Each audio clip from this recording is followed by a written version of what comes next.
आज है 21 फरवरी 2022 के साकार महावाक्य। कल बाबा ने पुरुषार्थ की तीव्र गति में दो बाधाएं हमारी हैं, दो कमियां हैं जो हमारे पुरुषार्थ को तीव्र नहीं होने देती। तो इसलिए बाबा ने कहा उन पर विशेष अटेंशन देना है, अपनी वाचा शक्ति और मनसा शक्ति पर।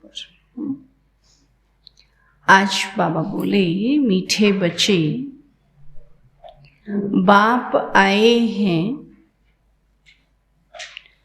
तुम बच्चों को आप समान अशरीरी बनाने।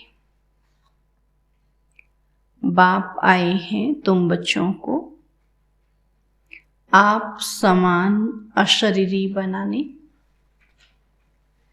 जब तुम अशरीरी बनो,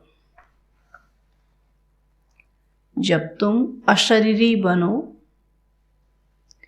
तब बाप के साथ चल सको, तब बाप के साथ चल सको। प्रश्न है, बाप के किस फरमान पर चलने वाले,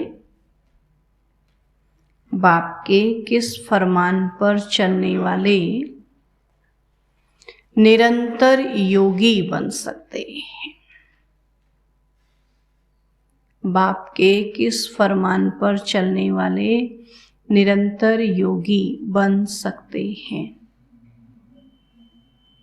उत्तर है, बाप का पहला फरमान है। बाप का पहला फरमान है कि बच्चे, इस देह को तुम्हें भूलना है। कि बच्चे, इस देह को तुम्हें भूलना है। इसको भूल अपने को आत्मा निश्चय करो। इसको भूल अपने को आत्मा निश्चय करो तो बाप की याद निरंतर रहेगी। तो बाप की याद निरंतर रहेगी ना। आत्मा याद रहे तो परमात्मा स्वतः याद रहे। सदैव एक ही पाठ पक्का करो। सदैव एक ही पाठ पक्का करो कि मैं आत्मा निराकारी दुनिया की रहने वाली हूँ। कि मैं आत्मा निराकारी दुनिया की रहने वाली हूँ। इससे तुम्हारा देह अहंकार खत्म हो जाएगा। इससे तुम्हारा देह अहंकार खत्म हो जाएगा। बुद्धि में किसी भी देहधारी की याद न आए। बुद्धि में किसी भी देहधारी की याद न आए तो निरंतर योगी बन सकते हैं। बुद्धि में किसी भी देहधारी की याद न आए तो निरंतर योगी बन सकते हो। गीत है, तुम्हें पाके हमने जहां पा लिया, जमी तो जमी आसमां पा लिया। ओम शांति। बाबा पूछते, यह किसने कहा? आत्मा ने कहा ओम, अर्थात मैं शांत स्वरूप हूं। तो ये सब समझने की बातें हैं। पहले पहले तो अपने को आत्मा निश्चय करो। हम आत्मा फर्स्ट, पहले शरीर नहीं, पहले आत्मा है ना। फिर आत्मा को उसके कर्मों के अनुसार शरीर मिलता है, तो आत्मा फर्स्ट है। बाद में यह शरीर मिलता है तो हम आत्मा किसकी संतान है? उस शांति के सागर, ज्ञान के सागर परम पिता परमात्मा की, और वह सदैव शांत है, तो हम आत्मा एक शरीर छोड़ दूसरा लेते हैं, पाठ बजाते हैं। शिव बाबा तो विचित्र है, उस आत्मा को अपना चित्र नहीं है। तुमको तो अपना चित्र है, हर एक को अपना अपना शरीर है। बोलते रहते हो तो बाबा कहते हैं मैं सदैव विचित्र हूँ। ब्रह्मा विष्णु शंकर सूक्ष्म चित्रवान है और मैं विचित्र हूँ। तो तुम आत्माएं भी मेरे साथ निर्वाण धाम में रहने वाली हो। तो बाबा जो विचित्र है वह बैठ सुनाते, तो तुम आत्माएं सुनती हो। तो बाप कहते हैं मुझे याद करो, यह दुख धाम है। कहते तो हैं हम पतित हैं, परंतु हमको ऐसा पतित किसने बनाया? हर एक कहता है ना पतित पावन आओ, हम पतित हैं हमको पावन बनाओ। तो हमको ऐसा पतित किसने बनाया? बाबा ने तो नहीं बनाया। बाप की तो महिमा करते हो तुम माता पिता, हम बालक तेरे, आपसे जो सुख घनेरे मिले हुए थे उसको सभी भारतवासी याद करते हैं। ब्रदरहुड है, सब भाई भाई हैं। फिर जब जिस्मानी बनते हैं तो प्रजापिता ब्रह्मा द्वारा रचना होती है, और आत्मा तो है ही अविनाशी, परंतु फादरहुड तो नहीं कहेंगे। आत्मा आत्मा भाई भाई हैं, और जब शरीरों में आते हैं तो भाई बहन बनते हैं, है ना। बाबा कहते कोई फादर तो नहीं बनते ना, कोई फादर फादर थोड़ी कहेंगे, फादरहुड तो नहीं कहेंगे। सन्यासी लोग कहते हैं शिवो अहम तत्त्वम, या ईश्वर सर्वव्यापी है, फिर तो सब फादर हो जाते हैं, और यह तो बेकायदे हो जाए। तो बच्चे पुकारते ही हैं मुक्ति अथवा जीवन मुक्ति का वर्षा लेने। तो जब यहाँ आते हो तो अपने को आत्मा समझ बाप को याद करो। हम आत्मा हैं, ऐसे नहीं कि हम परमात्मा हैं, नहीं। बाबा कहते हम आत्मा हैं, परम पिता परमात्मा के हम सब बच्चे ब्राह्मण ब्राह्मणियां हैं। तो तुम सब ब्रह्मा के बच्चे और शिव बाबा के पोतरे ठहरे, तो सब याद करते हैं परम पिता परमात्मा को। ओ गॉड फादर कहते हैं, फिर उनको सर्वव्यापी कहेंगे तो वर्षा कहाँ से मिलेगा? तो भक्ति मार्ग में सब भगवान को याद करते हैं कि भगवान है एक, तुम सब भगत हो। सब भगवान नहीं है, बाबा के सब भगवान को याद करने वाले भगत हो। ब्राइड्स अनेक, ब्राइड ग्रूम अथवा साजन एक है, तो वह बाप है, बाकी सब बच्चे हैं, तो और किसी को भी याद नहीं करो। तो बाप का फरमान है कि बच्चे तुम्हें इस देह को भी याद नहीं करना है। सुना, बाप कहते अपनी देह को भी याद नहीं करना, फिर दूसरे की देह को क्यों याद कर, है ना। अपने को आत्मा समझो। आत्मा ही कहती हम दुखी भ्रष्टाचारी हैं, और यहाँ दैवी राज्य तो नहीं है। तो 5000 वर्ष पहले भारत में लक्ष्मी नारायण का राज्य था। यथा राजा रानी तथा प्रजा सदा सुखी थी। अकाले मृत्यु नहीं होता था, बहुत थोड़े थे। तो यह भारतवासी सब भूल गए हैं कि हमारा भारत पहले पहले हेवन था। कहते भी हैं हेवनली गॉड फादर। तो हेवन कोई मूल वतन को नहीं कहा जाता है। तो यह याद रखना कि हम आत्मा निराकारी दुनिया की रहवासी हैं, और कोई देहदारी की याद न आए, है ना। बाबा कहते उस निराकारी दुनिया परम धाम की रहने वाली है ना, तो फिर इस दुनिया की क्यों याद है। देह अहंकार छोड़ अपने को आत्मा समझ बाप को याद करना है। तो यह जो कुंभ का मेला कहते हैं वो कोई सुहावने संगम युग का मेला नहीं है। दुनिया में नदियां मिलती, वहां जाके स्नान करते बाबा के, वो इस समय की यादगार है, बाकी वो कोई संगम युग नहीं है। संगम कहा जाता है कलयुग की अंत और सतयुग की आदि।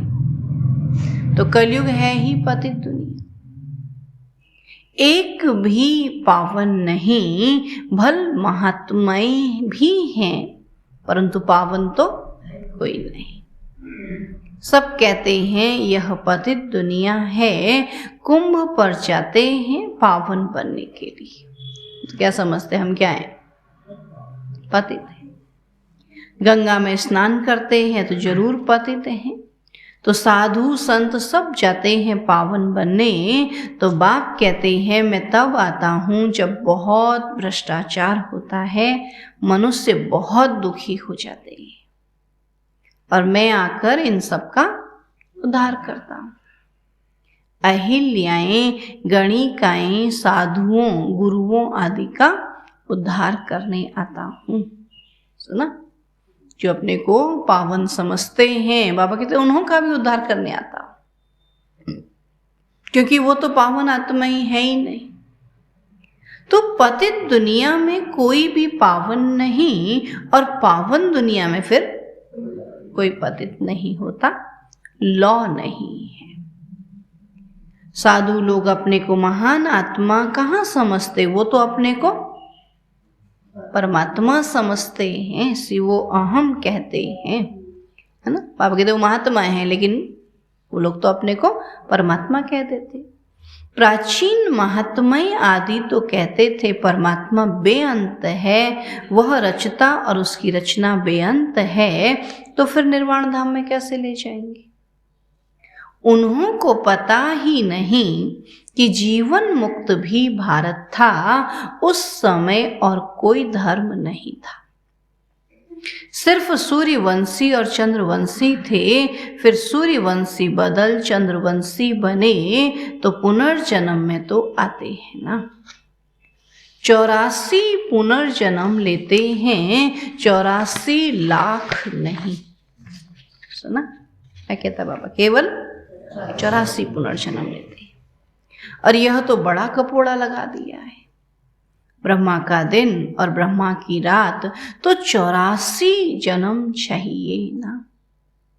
तो बाप बैठ समझाते हैं कि अब किसी को भी याद नहीं करो, हम आत्मा मोस्ट बीलवेड परम पिता परमात्मा की संतान हैं।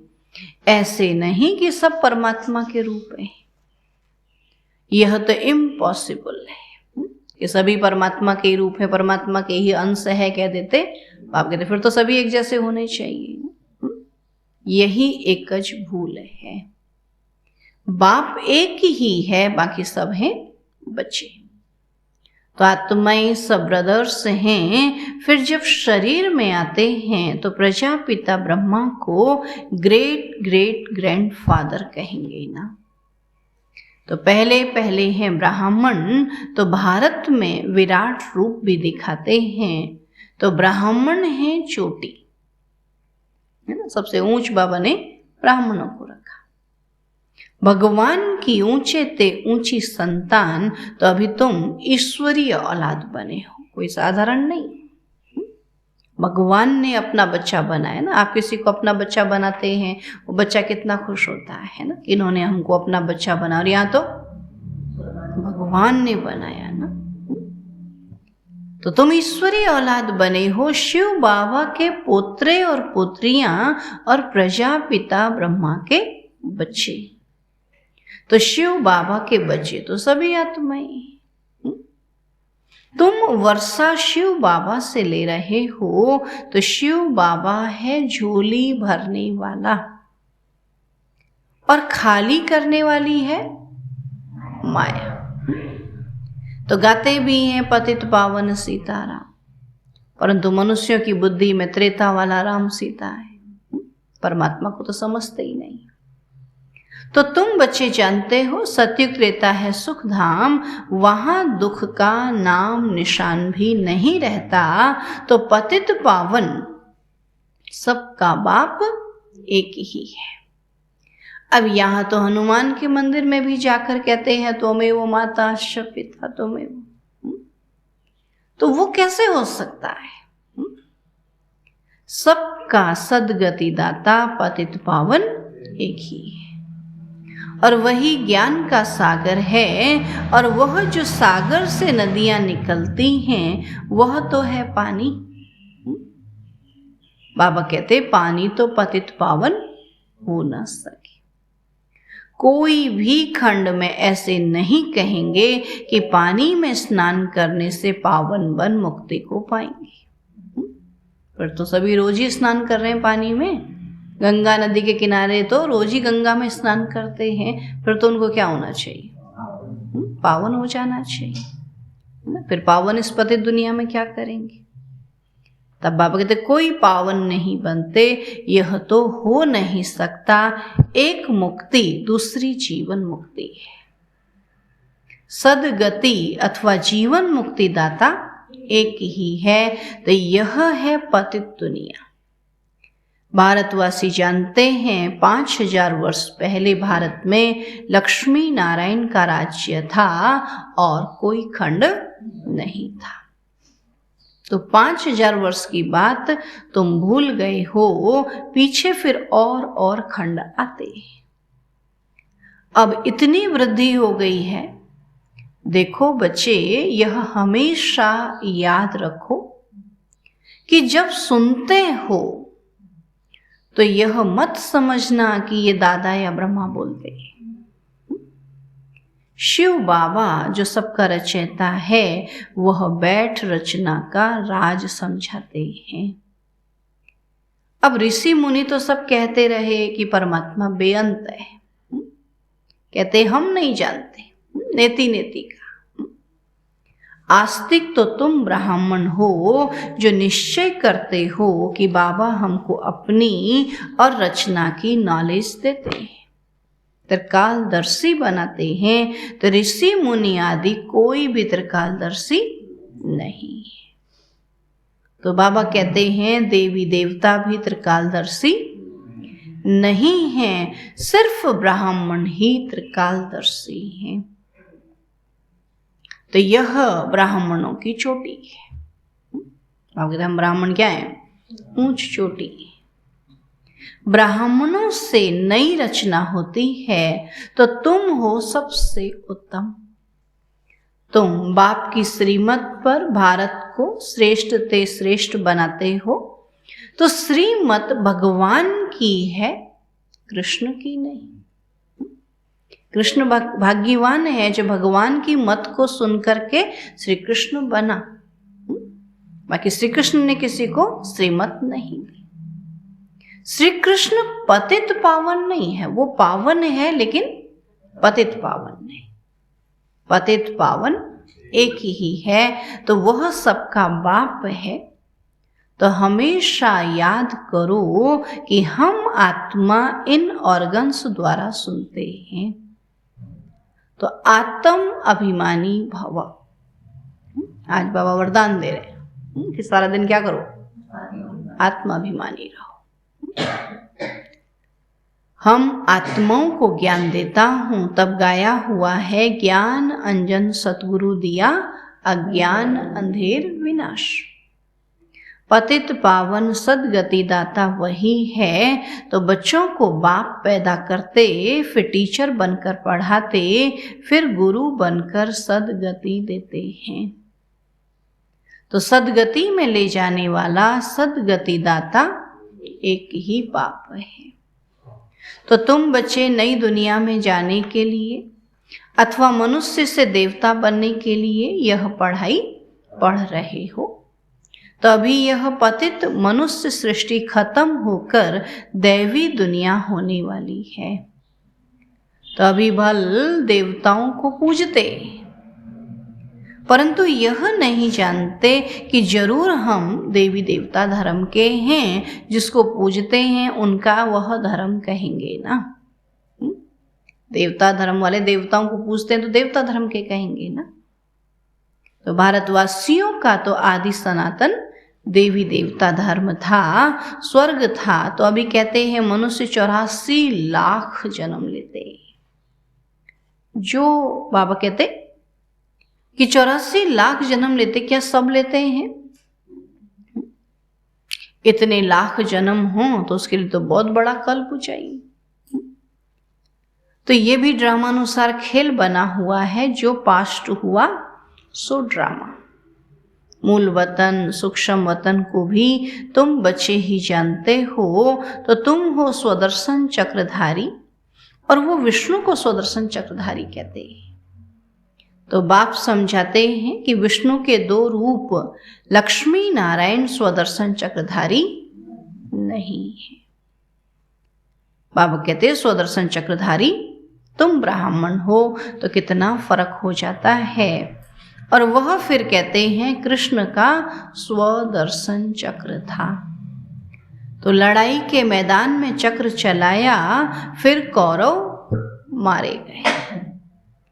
लेकिन देवताएं कभी हिंसा थोड़ी करते, वो तो डबल अहिंसक है, न उनमें विकार है न लड़ाई है। तो सबसे बड़ी हिंसा है 1-2 को विष पिलाना, काम कटारी चलाना। तो बाबा कहते हैं इससे आदि मध्य अंत दुख भुगते आए हो।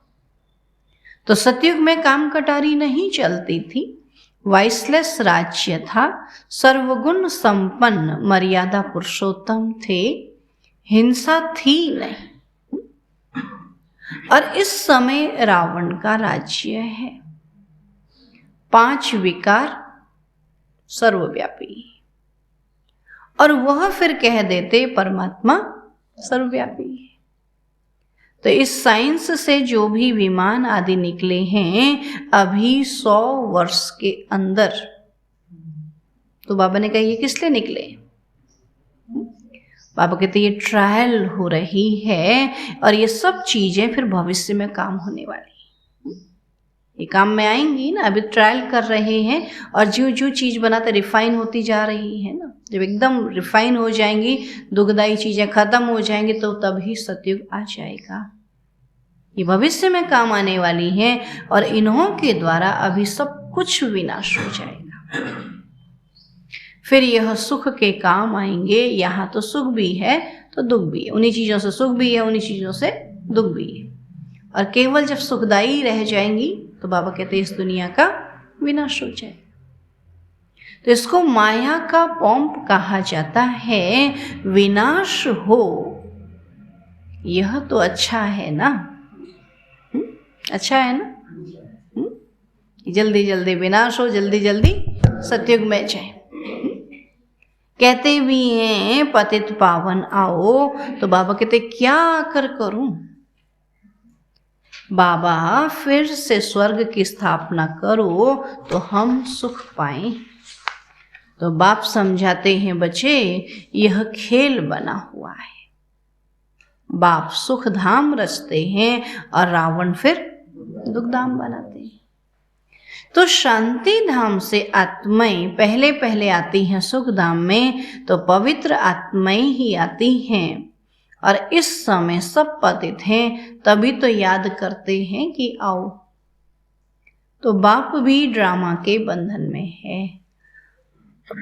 तो बाबा कहते हैं जब सब दुखी हो जाते हैं तभी मुझे आना पड़ता है। कलयुग अंत और सतयुग आदि का यह संगम है, और वह संगम पर कुंभ का मेला करते हैं। जहाँ नदियों का संगम होता है वहां पर कुंभ का मेला करते हैं। वो है पानी के सागर और नदियों का मेला। और तुम कहेंगे यह है परमपिता परमात्मा और हम आत्माओं का मेला। अब बाबा को अपना शरीर तो नहीं है, शिव बाबा तो निराकार है, तो ब्रह्मा के शरीर में आते हैं। तो बाबा कहते हैं बच्चे मुझे नॉलेज देने के लिए तो जरूर तन चाहिए, नहीं तो मैं कैसे बात करूं। बाबा तो बात कर भी ले तो हम समझेंगे कैसे, है ना। इसलिए हमको बात समझने के लिए, वैसे भी देखो बाबा शरीर में आए तो उसमें भी हिंदी चाहिए, कोई दूसरी भाषा में करे तब भी नहीं समझ में आएगा ना। फिर सोचो पशुओं के तन में आएगा तो कैसे समझ आएगा। तो मैं कैसे बात करूं, इसलिए मैं इनको एडॉप्ट करता हूं। तो तुम अब ईश्वर के सम्मुख आए हो और बाबा द्वारा जानते हो हम ईश्वर के बच्चे हैं। अब परम पिता परमात्मा पूछते हैं कि मैं आऊं कैसे, किसमें प्रवेश करूं। जरूर मुझे पतित दुनिया, पतित शरीर में आना पड़ता है। दुनिया वाले कहते कैसे आएंगे, उस दिन पूछते आएंगे, कई लोग राजी नहीं भगवान आएंगे भी, है ना। बोला यहाँ थोड़ी आएंगे, फिर यहाँ क्यों पुकारते हो जब यहाँ नहीं आएंगे। तो यहाँ ही पुकारे तो माना यहाँ ही आएंगे। तो मुझे पतित दुनिया और पतित शरीर में आना पड़ता है और यह सब सांवरे हैं। तो बाबा कहते हैं तुम सब गोरे थे, अभी सांवरे हो, तो तुम हर एक का नाम है श्याम सुंदर। केवल कृष्ण का ही नहीं, बाबा कहते हर एक का नाम श्याम सुंदर है। अभी श्याम बने हो, कृष्ण को कहते हैं श्याम सुंदर। तो बरोबर भारत पहले सुंदर था, गोल्डन एज्ड था, फर्स्ट क्लास प्रकृति थी। वहां लूले लंगड़े नहीं होते ना, यहाँ तो कर्मों की भोगना है इसलिए लूले लंगड़े। वहां लूले लंगड़े नहीं होते हैं। तो कृष्ण है नंबर 1 श्याम सुंदर। शिव बाबा इनके ब्रह्मा के ही तन का आधार लेकर इनको और साथ साथ तुम बच्चों को श्याम से फिर सुंदर बना दे। अच्छा, मीठे मीठे सिकील अधे बच्चों प्रति माता पिता बाप दादा का याद प्यार और गुड मॉर्निंग। रूहानी बाप की रूहानी बच्चों को नमस्ते। हम रूहानी बच्चों की रूहानी बाप दादा को नमस्ते नमस्ते नमस्ते। धारणा के लिए मुख्य सार है, हम ब्राह्मण चोटी सबसे उत्तम है। हम ब्राह्मण चोटी सबसे उत्तम है। इस नशे में रहे, इस नशे में रहे, श्रीमत पर भारत को श्रेष्ठ से श्रेष्ठ बनाने की सेवा करनी है। श्रीमत पर भारत को श्रेष्ठ से श्रेष्ठ बनाने की सेवा करनी है। आस्तिक बनना और बनाना है। आस्तिक बनना और बनाना है। दूसरा पॉइंट है, देह अहंकार को छोड़ आत्म अभिमानी बनना है। देह अहंकार को छोड़ आत्म अभिमानी बनना है। विचित्र अर्थात अशरीरी बनने का पूरा पूरा पुरुषार्थ करना है। विचित्र अर्थात अशरीरी बनने का पूरा पूरा पुरुषार्थ करना है। वरदान है, श्रेष्ठ पुरुषार्थ द्वारा हर शक्ति व गुण का अनुभव करने वाले, श्रेष्ठ पुरुषार्थ द्वारा हर शक्ति व गुण का अनुभव करने वाले अनुभवी मूर्त भव। अनुभवी मूर्त भव। बाबा कहते हैं सबसे बड़ी अथॉरिटी अनुभव की है। जैसे सोचते और कहते हो कि आत्मा शांत स्वरूप सुख स्वरूप है, ऐसे एक एक गुण व शक्ति की अनुभूति करो और उन अनुभवों में खो जाओ। जब कहते हो मैं शांत स्वरूप हूं, तो स्वरूप में स्वयं को, दूसरे को शांति की अनुभूति हो। शक्तियों का वर्णन करते हो, लेकिन शक्ति व गुण समय पर अनुभव में आए। अनुभवी मूर्त बनना ही श्रेष्ठ पुरुषार्थ की निशानी है। अगर श्रेष्ठ पुरुषार्थ माना हम क्या बन जाए? अनुभवी। तब तो कहेंगे आप पुरुषार्थ कर रहे हैं, नहीं तो बोल रहे हैं। तो अनुभवी मूर्त बनना ही श्रेष्ठ पुरुषार्थ की निशानी है, तो अनुभवों को बढ़ाओ। स्लोगन है, संपन्नता की अनुभूति द्वारा संतुष्ट आत्मा बनो,